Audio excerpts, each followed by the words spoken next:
नारी को साड़ी रंगीली लीला में।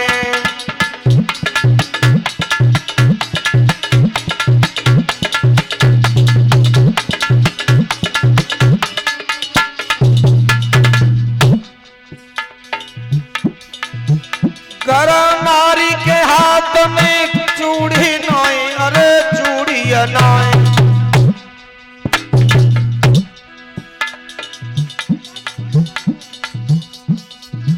कर नारी के हाथ में चूड़ी नाई, अरे चूड़ी नाई।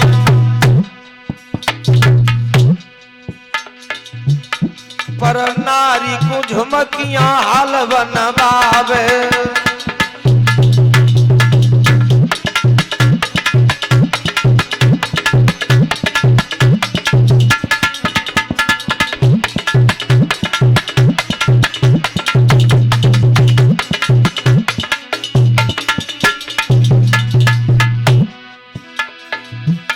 अरे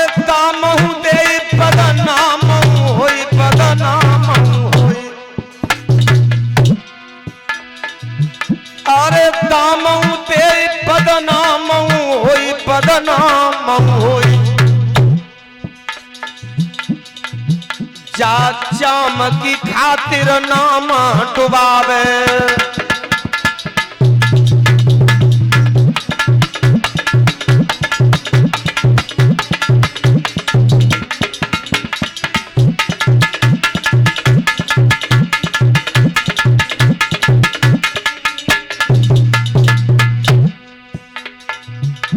मैके में चलो संभाल के, ससुरे में काटी जयोरी मैं।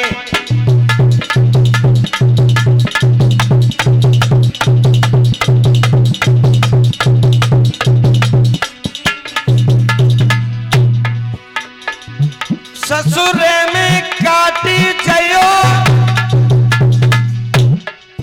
ससुरे में खुतरी जयो। मैके में चलो समान के, ससुरे में काटी जयोरी मैं।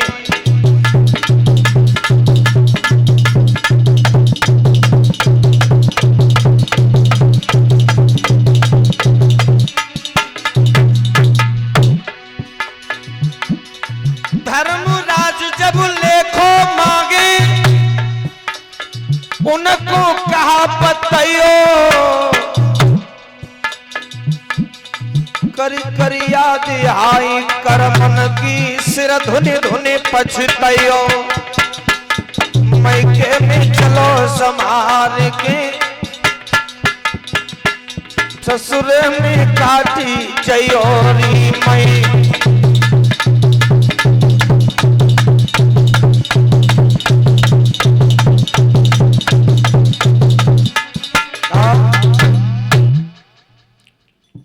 आत्मा का ये तो पियर है, ससुराल परमपिता परमात्मा का धाम है। 15 विषहारे जब वैश्या संगमन कियो, 17 विषहारे पर नारी के प्रेम में, 19 विषहारे जब कन्या को धन खाओ। बेटी के लिए चाहे पति योग्य है चाहे अयोग्य है, देख लिया कि धनमाल बहुत है, जमीन जायदाद ठीक है, पति चाहे बूढ़ो है चाहे लगड़ो है चाहे कानो है चाहे भेड़ो है, लेकिन धन के लोभ में आकर के, क्योंकि उन्हें धन खाने के लिए मिल जाएगा, धन के लोभ में आकर के जो अपनी बेटी को ऐसे लड़के के साथ में विवाह कर देते हैं और कन्या का जो धन खाते हैं उनके 19 नंबर खत्म हो जाते हैं। ये मोबाइल किसी का कहीं पड़ा रह गया है, जिस किसी का हो भैया ले जाना। किन को है? अच्छा स्वामी जी को तो लो महाराज।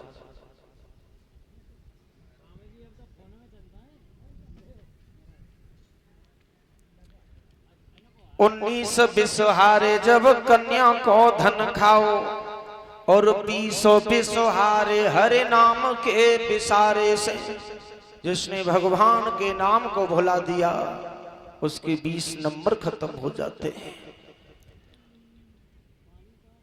पूरब की कमाई और पश्चिम में गमाई, आगरे की खेप तूने एक नहीं लगाई, और दिल्ली के दलालन ने लूट लूट खाई।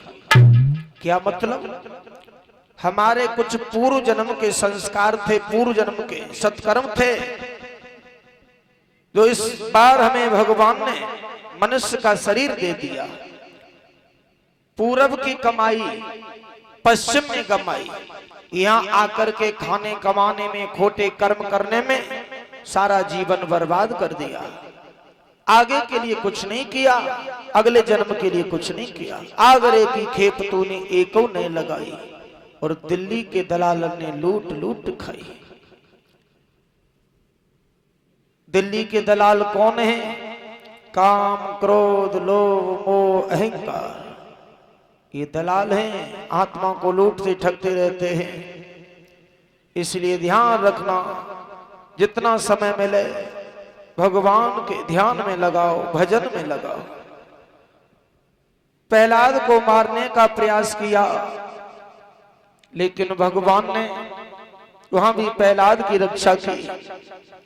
जब लोहे का खम्भा जल्लादों ने गर्म कर दिया, लाल लाल दिखाई देने लगा, हिरण्यकश्यप ने हाथ में तलवार ली और कहा, बुला अपने नारायण को, आज मैं तुझे और तेरे नारायण को एक साथ मारूंगा। प्रहलाद ने जब लोहे के खंभे को देखा तो प्रहलाद घबरा गए, भगवान को पुकारा। भगवान ने अपने भक्त को सांत्वना देने के लिए चींटी का रूप बनाया और उस लोहे के खंभे पर टहलने लगे, कभी ऊपर कभी नीचे। प्रहलाद की जब नजर पड़ी तो प्रहलाद ने देखा ये चींटी नहीं जल रही, तो फिर मैं कैसे जल जाऊंगा। भाग करके उस खंभे की जेट भर ली और कहा, पिताजी ये तो बहुत ठंडा है। हिरण्यकश्यप जल गया। हिरण्यकश्यप जल गया और कहने लगा, वो अभागे, तूने मुझसे जो अलग जगत का ईश्वर बताया है उससे बोला, वो कहां है? प्रहलाद ने कहा, पिताजी मैंने पहले ही कहा है कि वो हर जगह है, हर व्यापक सर्वत्र समाना, प्रेम से प्रकट होए में जाना। हिरण्यकश्यप कहने लगा, वो हर जगह है तो फिर मुझे क्यों नहीं दिखाई दे रहा? प्रहलाद कह रहे, पिताजी मुझे तो इस लोहे के खम्भे में भी दिखाई दे रहे हैं, तुम्हारी तलवार में भी दिखाई दे रहे हैं, मुझे हर जगह दिखाई दे रहे हैं। हिरण्यकश्यप कहने लगा, फिर मुझे क्यों नहीं दिखाई दे रहे? हिरण्यकश्यप क्रोधित हो गया। एक मुक्का बना करके हिरण्यकश्यप ने उस खंभे पर प्रहार किया। मेरे भगवत प्रेमियों, उसी समय वो खंभा फट गया। इतना भयानक शब्द हुआ मानो ब्रह्मांड फट गया हो। तीनों लोक में उसकी गूंजना, गर्जना गूंज गई। राक्षस घबरा गए। देखते ही देखते नरसिंह भगवान प्रकट हो गए। आधा शरीर शेर का है, आधा मनुष्य का है। बड़े बड़े विशाल नेत्र हैं, आंखों से ज्वाला धधक रही है। भगवान ने आगे बढ़कर के हिरण्यकश्यप के एक तमाचा दिया। हिरण्यकश्यप गिर गया, फिर खड़ा हुआ। घमासान युद्ध प्रारंभ हो गया। अंत में भगवान ने उसे पकड़ लिया और उसे अपने घुटनों पर लिटा लिया। आधा शरीर इधर लटक रहा है, आधा शरीर इधर लटक रहा है। भगवान ने कहा, हिरण्यकश्यप याद कर, तूने ब्रह्मा जी से क्या वरदान मांगा था? तूने ये कहा था कि न मैं दिन में मरूं न रात में मरूं। देख, दिन और रात तो नहीं है, नहीं भगवान शाम का वक्त है। तूने ये कहा था न मैं भीतर मरूं न बाहर मरूं। देख, भीतर बाहर तो नहीं, नहीं भगवान गेट पर हो।